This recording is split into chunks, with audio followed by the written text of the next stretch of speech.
Hi ನಮಸ್ತೆ, welcome to ಶುಭಾಮಧು ಅಡುಗೆ ಮನೆ. ಇವತ್ತು ನಾನು ಕೇಕ್ ಮಾಡೋದನ್ನ ತೋರಿಸ್ಕೊಡ್ತಾ ಇದ್ದೀನಿ. ಇನ್ನೇನು ಬಂತು ಸೀಸನ್, ಕ್ರಿಸ್ಮಸ್, ನ್ಯೂ ಇಯರ್ ಎಲ್ಲ ಸೀಸನ್ ಬರ್ತಿದೆ. ಸೊ ಅದು ಸ್ಪೆಷಲ್ ಆಗಿ ನಾವು ಕೇಕ್ ಮಾಡೋದನ್ನ ತೋರಿಸ್ಕೊಡ್ತಾ ಇದ್ದೀನಿ. ಅದಕ್ಕೆ ನಾನು ತಗೊಂಡಿರೋ ಇಂಗ್ರೀಡಿಯೆಂಟ್ಸ್ ನೋಡಿ, 1 ಕಪ್ ಅಷ್ಟು ಮೈದಾ ತೊಗೊಂಡಿದ್ದೀನಿ. ಇದು ಸನ್ ಪ್ಯೂರ್ ರಿಫೈಂಡ್ ಆಯಿಲ್ ತೊಗೊಂಡಿದ್ದೀನಿ. ರಿಫೈಂಡ್ ಆಯಿಲ್ 3/4 ಕಪ್ ಅಷ್ಟು ತೊಗೊಂಡಿದ್ದೀನಿ. ಇದು ಶುಗರ್ನ ನಾನು ಪೌಡ್ರ್ ಮಾಡಿ ಇಟ್ಕೊಂಡಿದ್ದೀನಿ. ಇದಕ್ಕೆ ಒಂದು 4 ಏಲಕ್ಕಿ ಹಾಕ್ಕೊಂಡು ಪೌಡ್ರ್ ಮಾಡಿದ್ದೀನಿ. ಇದೊಂದು 3/4 ಕಪ್ ತೊಗೊಂಡಿದ್ದೀನಿ.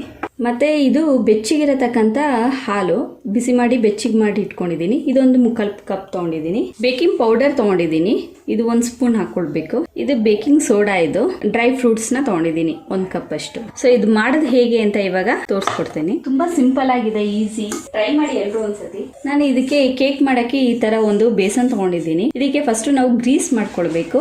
ಅದು ಹೇಗೆ ತೋರಿಸ್ತೀನಿ. ಈ ಥರ ಆಯಿಲ್ ಹಾಕ್ಕೊಂಡು ಎಲ್ಲ ಸೈಡೂ ನಾವು ಅಪ್ಲೈ ಮಾಡ್ಕೊಳ್ಬೇಕು.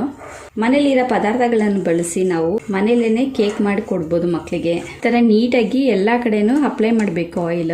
ಇದಕ್ಕೆ ನಾನು ಎಗ್ ಯೂಸ್ ಮಾಡ್ತಾ ಇಲ್ಲ, ಬಟರ್ ಯೂಸ್ ಮಾಡ್ತಾ ಇಲ್ಲ, ಕಂಡೆನ್ಸ್ ಮಿಲ್ಕ್ ಇದೇನು ಯೂಸ್ ಮಾಡ್ದೇನೆ ಮಾಡ್ತಾ ಇರೋದು. ಈ ಥರ ನೀಟಾಗಿ ಅಪ್ಲೈ ಮಾಡ್ಕೊಂಡ್ಮೇಲೆ ಜಸ್ಟ್ ಒಂದು ಕೋಟ್ ಮಾಡೋಕ್ಕೋಸ್ಕರ 1 ಸ್ಪೂನ್ ಅಷ್ಟು ಮೈದಾ ತೊಗೊಂಡಿದ್ದೀನಿ. ಇದನ್ನ ನೀಟಾಗಿ ಈ ಥರ ಎಲ್ಲ ಕಡೆನೂ ಸ್ಪ್ರೆಡ್ ಮಾಡ್ಕೊಳ್ಳೋಣ. ಇದಕ್ಕೆ ಈವನ್ ಬಟರ್ ಪೇಪರ್ ಯೂಸ್ ಮಾಡ್ಬೋದು. ಬಟರ್ ಪೇಪರ್ ಹಾಕೊಂಡು ಆಯಿಲ್ ಅಪ್ಲೈ ಮಾಡ್ಕೊಳ್ಬೇಕು. ಇದನ್ನ ಈಗ ನೋಡಿ ಎಲ್ಲ ಕಡೆನೂ ಸ್ಪ್ರೆಡ್ ಮಾಡಿದ್ದೀನಿ, ನೀಟಾಗಿ ಅಪ್ಲೈ ಆಗಿದೆ. ಒಂದು ಸೈಡಲ್ಲಿ ಎತ್ತಿಟ್ಕೊಂಡ್ಬಿಡೋಣ ಇವಾಗ ಅದನ್ನ. ಈಗ ಎಲ್ಲಾನು ಮಿಕ್ಸ್ ಮಾಡ್ಕೊಳ್ಳೋಕ್ಕೆ ಒಂದು ಬೇಸನ್ ತೊಗೊಳ್ತಿದ್ದೀನಿ, ಸ್ವಲ್ಪ ಹಗ್ಲಗಿರತಕ್ಕಂಥದ್ದು. ಇದಕ್ಕೆ ನಾನು ಉಗುರು ಬೆಚ್ಚಗಿರತಕ್ಕಂಥ ಹಾಲನ್ನ ಹಾಕೊತಾ ಇದ್ದೀನಿ 3/4 ಕಪ್ಗೆ.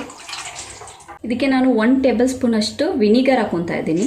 ಇದು ಹಾಕಿ ಒಂದು 5 ಮಿನಿಟ್ಸ್ ಎತ್ತಿಟ್ಬಿಡೋಣ. ಹೀಗೇನೆ ಇದು 5 ಮಿನಿಟ್ಸ್ ಆಗಿದೆ ನೋಡಿ. ಇಲ್ಲಿ ಈ ಥರ ಲೈಟಾಗಿ ಎಬ್ ಕಟ್ಟುತ್ತೆ.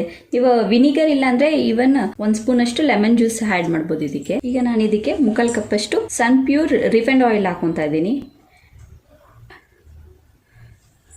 ರಿಫೈಂಡ್ ಆಯಿಲ್ ಮತ್ತು ಇದು ಶುಗರ್ ಪೌಡರ್. ಇದಕ್ಕೆ ಏಲಕ್ಕಿನೂ ಸೇರಿಸಿ ಆ್ಯಡ್ ಮಾಡಿದ್ದೆ. ನಾನು ಗ್ರೈಂಡ್ ಮಾಡಬೇಕಾದ್ರೆ ಏಲಕ್ಕಿನೂ ಒಂದು 4 ಹಾಕೊಂಡು ಗ್ರೈಂಡ್ ಮಾಡ್ಕೊಂಡಿದ್ದೆ. ಇವಾಗ ಇದನ್ನ ಮಿಕ್ಸ್ ಮಾಡ್ಕೊಳ್ಳೋಣ ನೀಟಾಗಿ.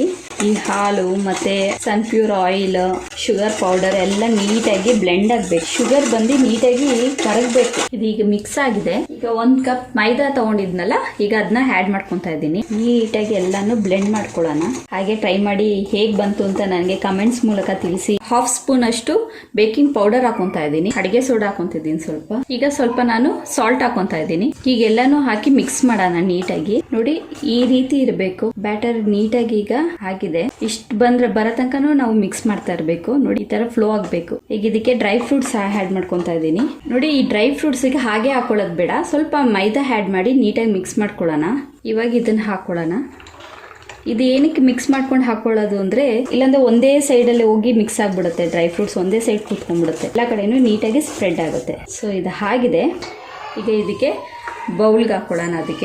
ಇದಕ್ಕೆ ನಾನು ಏಲಕ್ಕಿ ಹಾಕಿರೋದ್ರಿಂದ ನಾನು ಯಾವ ಎಸೆನ್ಸ್ನೂ ಆ್ಯಡ್ ಮಾಡಿಲ್ಲ. ನಾನು ಏಲಕ್ಕಿ ಹಾಕಿಲ್ಲ ಅಂದರೆ ಬೇಕಾದರೆ ನಾವು ವೆನಿಲಾ ಯಾವ್ದು ಬೇಕು ಚಾಕ್ಲೇಟ್ ಆ ಥರ ಫ್ಲೇವರ್ನ ಎಸೆನ್ಸ್ನ ಆ್ಯಡ್ ಮಾಡ್ಬೋದಿತ್ತು. ಇವಾಗ ಇದಕ್ಕೆ ಮೇಲ್ಗಡೆ ಸ್ವಲ್ಪ ಡ್ರೈ ಫ್ರೂಟ್ಸ್ನೆಲ್ಲ ಆ್ಯಡ್ ಮಾಡ್ತಾ ಇದ್ದೀನಿ. ಈ ಥರ ಮಾಡೋದ್ರಿಂದ ನೋಡೋಕ್ಕೆ ಕಲರ್ಫುಲ್ ಆಗಿ ಚೆನ್ನಾಗಿರುತ್ತೆ. ನಾನು ಇದಕ್ಕೆ ಗೋಡಂಬಿ, ದ್ರಾಕ್ಷಿ, ಚೆರಿ, ಬಾದಾಮ್ ಎಲ್ಲಾನು ಹಾಕಿದ್ದೀನಿ, ಟೂಟಿ ಫ್ರೂಟಿ. ಸೊ ಇದನ್ನೆಲ್ಲಾನು ಹಾಕೊಂಡು ಒಂದು 2 ಟೈಮ್ಸ್ ಟ್ಯಾಪ್ ಮಾಡ್ಕೊಳ್ಳೋಣ ಕೆಳಗಡೆ. ಹೇರ್ ಬಬಲ್ಸ್ ಹೋಗ್ಲಿ. ಸೊ ಇದು ಆಗಿದೆ. ಇವಾಗ ಈ ತರ ಒಂದು ಪಾತ್ರೆ ಇಟ್ಕೊಳ್ಳೋಣ. ಇದು ಪಾತ್ರೆ ತಿಕ್ಕಾಗಿರ್ಬೇಕು. ತಿಕ್ಕಾಗಿರೋಂಥದ್ದು ಯಾವುದೇ ಆದ್ರೂ ಸರಿ ಇಟ್ಕೊಂಡು ಒಂದು ರಿಮ್ ಇಟ್ಕೊತಾ ಇದ್ದೀನಿ ಇದಕ್ಕೆ. ಈಗ ನಾವೆಲ್ಲ ಮಿಕ್ಸ್ ಮಾಡಿದ್ವಲ್ಲ ಅದನ್ನ ಇಲ್ಲಿ ಇಡ್ತಿದ್ದೀನಿ. ಈ ತರ ಲಿಡ್ ಕ್ಲೋಸ್ ಮಾಡ್ಬಿಟ್ಟು ಕಮ್ಮಿ ಉರಿಲಿ ಒಂದು 35 to 40 ಮಿನಿಟ್ಸ್ ಕುಕ್ ಆಗ್ಬೇಕಿದು. ಈಗ ಇದು ಆಗಿದೆಯಾ ಅಂತ ನೋಡೋಣ. ಈ ತರ ಒಂದು ನೈಫ್ನ ಹಿಂಗೆ ಪ್ರೆಸ್ ಮಾಡಿ ನೋಡಿದ್ರೆ ಈ ತರ ಅಂಟಬಾರ್ದು. ಇವಾಗ ಇದು ಆಗಿದೆ. ಆಫ್ ಮಾಡಿ ನೋಡೋಣ. ಕೂಲ್ ಆಗ್ಬೇಕಿದು. ಇದು ಪೂರ್ತಿ ಕೂಲ್ ಆದ್ಮೇಲೆ ನಾವು ಕಟ್ ಮಾಡಬೇಕು. ಇದು ಕೂಲ್ ಆಗಕ್ಕೆ ಬಿಡೋಣ ಈಗ ಸ್ವಲ್ಪ ಹೊತ್ತು. ಆಮೇಲೆ ಕಟ್ ಮಾಡಿ ನಾನು ನಿಮಗೆ ತೋರಿಸ್ತೀನಿ. ಈಗ ಇದು ಹಾರಿದೆ, ಕಂಪ್ಲೀಟ್ ಆಗಿ ಕೂಲ್ ಆಗಿದೆ. ಕೂಲ್ ಆದ್ಮೇಲೆ ನಾವು ಇದನ್ನ ಬಿಸಿಲಿ ಕಟ್ ಮಾಡಕ್ ಹೋದ್ರೆ ಅದು ಸರಿ ಬರಲ್ಲ, ಆಮೇಲೆ ಕಟ್ ಆಗಿ ಹೋಗುತ್ತೆ. ಕಂಪ್ಲೀಟ್ ಆಗಿ ಕೂಲ್ ಆದ್ಮೇಲೆ ಈ ತರ ಸುತ್ತ ಒಂದ್ಸತಿ ಚಾಕುಲ್ ಬಿಡಿಸ್ಕೊಂಡ್ಬಿಡೋಣ.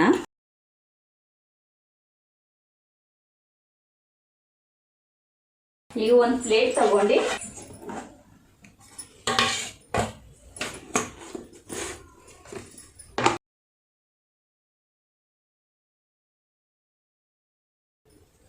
ವಾವ್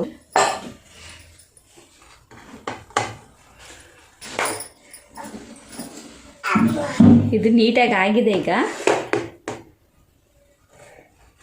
ಕಟ್ ಮಾಡ್ತಾ ಇದ್ದೀನಿ. ತುಂಬ ಡ್ರೈ ಫ್ರೂಟ್ಸ್ ಹಾಕಿರೋದ್ರಿಂದ ಸ್ವಲ್ಪ ಎಲ್ಲ ಡ್ರೈ ಫ್ರೂಟ್ಸೇ ಸಿಗ್ತಾ ಇದೆ ಕಟ್ ಮಾಡಬೇಕಾದ್ರೆ. ನೋಡಿ ಕೇಕ್ ಎಷ್ಟು ಸ್ಪಾಂಜ್ ಆಗಿದೆ, ಸಾಫ್ಟಾಗೂ ಇದೆ, ಪರ್ಫೆಕ್ಟಾಗಿದೆ. ಇನ್ನು ಯಾರ್ಯಾರು ನನ್ನ ವಿಡಿಯೋಸ್ನ ಸಬ್ಸ್ಕ್ರೈಬ್ ಮಾಡಿಲ್ಲ ಪ್ಲೀಸ್ ಸಬ್ಸ್ಕ್ರೈಬ್ ಮಾಡಿ, ಹಾಗೆ ನನ್ನ ಎಲ್ಲ ವಿಡಿಯೋಸ್ನು ವಾಚ್ ಮಾಡಿ. ಎಲ್ಲರೂ ಒಂದ್ಸತಿ ಕೇಕ್ನ ಮನೇಲಿ ಟ್ರೈ ಮಾಡಿ ನೋಡಿ, ಹಾಗೆ ನಂಗೆ ಕಮೆಂಟ್ ಮೂಲಕ ತಿಳಿಸಿ. ಈ ವಿಡಿಯೋ ನಿಮ್ಗೆ ಇಷ್ಟ ಆಯಿತು ಅಂದರೆ ಲೈಕ್ ಮಾಡಿ ಮತ್ತು ಶೇರ್ ಮಾಡಿ. Thank you.